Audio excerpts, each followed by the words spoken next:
I think we do a better job in choosing our security guards, our house help, our gardeners than we do our significant others.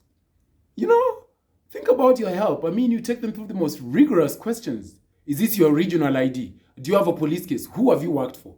And they even recommended. They're recommended, aren't they? Aren't they? They are recommended. You're like, oh, so Wanja, do you know a good housey? Then she's like, let me ask Sarah. Sarah used to know another one who was nice, and she just went to the shags to give birth. And then you were recommended for. Even your mom, you call in the village and say, Mommy, I'm really struggling with a housey. And then your mom sends somebody who helps you until your kids are almost preteens, right? Watchmen, the same. We're just like, where did you guard? You can even go to DCI to see if they have a criminal record. Seldom the people we choose for our life partners. I mean, every time I meet some of my friends, my closest friends, we laugh about ways in which they met their husbands or wives. I'm just like, that is how you met? This woman I was dating, oh my goodness. So she used to say, Eric, if somebody asks how we met at a bookshop. That is the story, okay? That is the story. We met at a bookshop. Sawa, we didn't meet in a bookshop. You know where we met? We met at Electric Avenue in Westlands. You know the places with many, many pubs which will be packed this weekend? And she used to say that is a terrible place to have met, to tell people we met there, right? I think we met when I was leaving the club and she was going in with her girlfriends. And I used to laugh about that quite a lot. But I'm not so fixated about the place where people meet. I mean, you could meet in a brothel and make the best relationship yet. Or meet in a convent and just meet a cow for a boyfriend or husband. All right? So it's not so much where people meet that I have a problem with, or it's the purpose of this conversation, but more so how when we meet, there's a lot of spark and we don't even care about how we've met. But then further down the road, the spark just dwindles. And all of a sudden, you are left with sort of recurring issues, recurring problems. You're stuck in a loop of recurring problems in your relationship. And so I thought to have a conversation with you today about little ways to hopefully bring back the spark. Or, if you still have the spark, to maintain the spark. This is from my many failures in my relationships in the years past, and a little bit of reading and conversations I've had with a bunch of my friends. And please make it participatory. If you're new here, my name is Eric. Share your mind with me, what you think, and what your experience has been. I love to share with you, and I look forward to your side of the story because it does help me grow. A lady DM'd me yesterday and she's like, oh my goodness, I hope you don't mind. I find the comment section scary. And I told her it's totally fine. So if you find the comment section scary as well, just like her, it's totally fine. My DM is open for you. While at it, please subscribe to the YouTube channel. So little but hopefully effective ways that make your relationship or could make your relationship stronger. If it's strong, stronger doesn't hurt, does it? First thing, ask questions instead of making assumptions. No matter how well you think you know or you know your significant other, seek clarity, more especially during difficult times, during tough moments in the relationship. Seek clarity. All right? I remember I failed spectacularly, at least in 2 relationships because of assuming. I was given to assuming, and I think so are the people I was dating. Mind reading usually just leads to misunderstanding and hurt feelings. You cannot read somebody's mind. You are not an angel. You aren't. So just don't assume. Do not assume. Ask for clarity. We are fighting and you've not talked to me for 6 hours. Do you need a break, John? What does this silence mean? Do you want us to cool off? And if you're adults, I hope in the next relationships I meet an adult who can say, yes, please, I need a day off. I just need to clear my head, or 2 days off, please. All right? I think in another 48 hours, I could be able to have a conversation.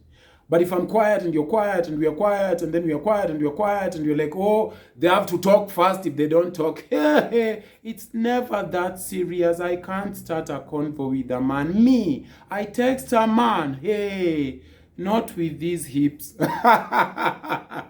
So really, on a serious note, I failed in this regard.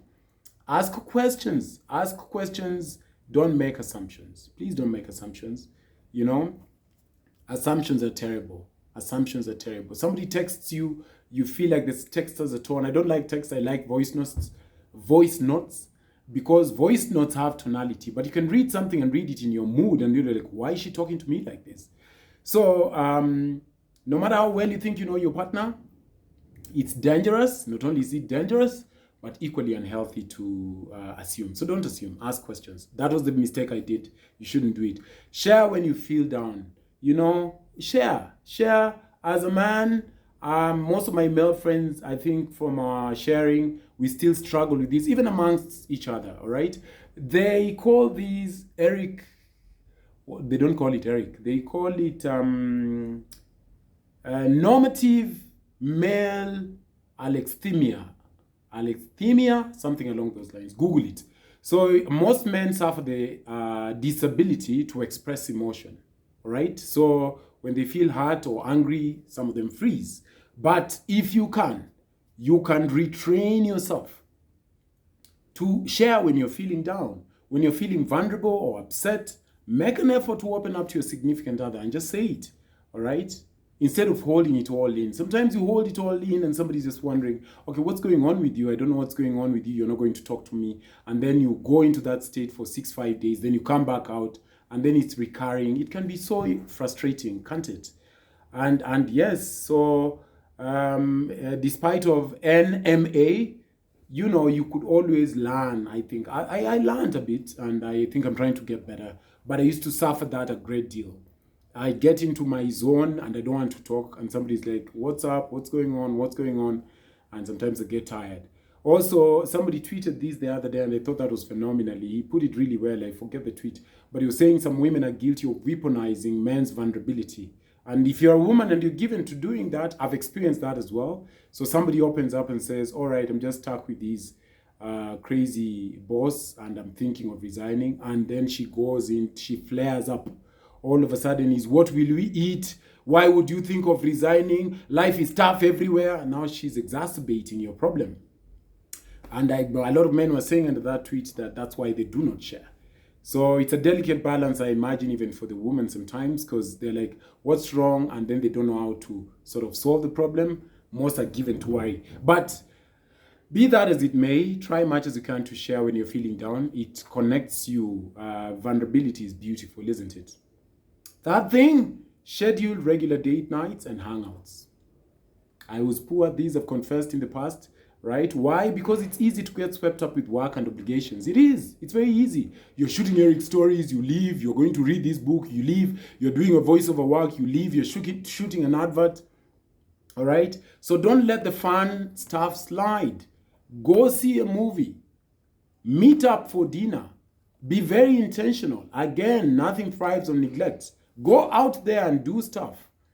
You know the way you and I make time to do Eric stories? So you're like around 7:30, 8, he'll have posted it. You know, some of us just leave our relationship on neglect. Like, I'm married to her, she'll be there at home waiting. And then you wait, and then the relationship goes cold. So it's very important in my mind. I did fail in this regard as well many times. In many relationships, I never scheduled time. And I think people sometimes just get tired. They get tired. Being physically present helps. Being physically present, not being there, but being there. Do you know what I mean? Like being present, all right? If you feel like the relationship is getting complacent, or you are getting complacent, all right? More and more effort is needed to be physically present. Physically present meaning maybe if you're sitting on the couch like this and you're watching TV, then she's sitting on the couch watching TV, then you go sit right next to her, right? Making eye contact when you're talking, putting your phone away and looking at her like this. Yeah, babe, I'm listening. Yes. Right. Or maybe even holding hands. Or maybe hugging. Hugging. You know, hugging. When was the last time you hugged your wife? Just hugging. Just you know, she's cutting carrots and then she's put them to stir fry them. And then you're like, baby, a hug. And then you just give a nice, good squeeze.